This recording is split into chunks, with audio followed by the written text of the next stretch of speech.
தஞ்சை பெரிய கோயிலை பத்தி பேசுறவங்களுக்கு, அந்த கட்டுமானத்தை கொஞ்சமாவது தெரிஞ்சவங்களுக்கு அதுல சாந்தார அறை அப்படிங்கிற ஒண்ணு இருக்கிறது தெரியும்.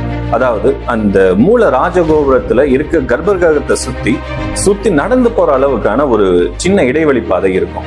ஆனா இது தஞ்சை பெரிய கோயில்ல மட்டும்தான் முதல்ல உருவாச்சு அப்படின்னா கிடையாது. பல நூற்றாண்டுகளுக்கு முன்னாடி ஒரு கோயில்ல இருந்திருக்கு.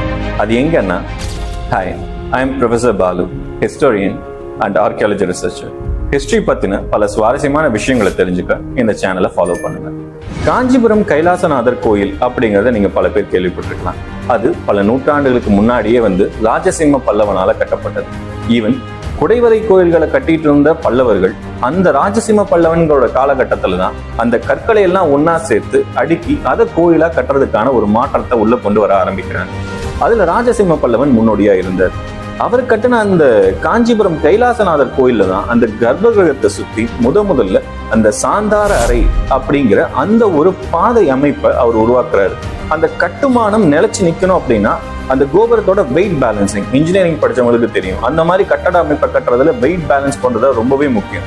அந்த வெயிட்டை எங்க இறக்குறாங்க, அந்த இறக்குற இடம் கரெக்டா எந்த அளவுக்கு ஸ்டிஃபா இருக்குங்கிறத வச்சுதான் அந்த கட்டுமானம் எவ்வளவு நாள் நிற்கும் அப்படிங்கிறது தெரியும். அப்பவே அதை யோசிச்சு அதுக்கான ஒரு அமைப்பை கொடுத்து சாந்தார அறை அப்படிங்கிற ஒரு இடத்தையும் கொடுத்து அந்த கோபுரத்தோட வெயிட்டை கரெக்டா பேலன்ஸ் பண்ணியிருப்பாரு.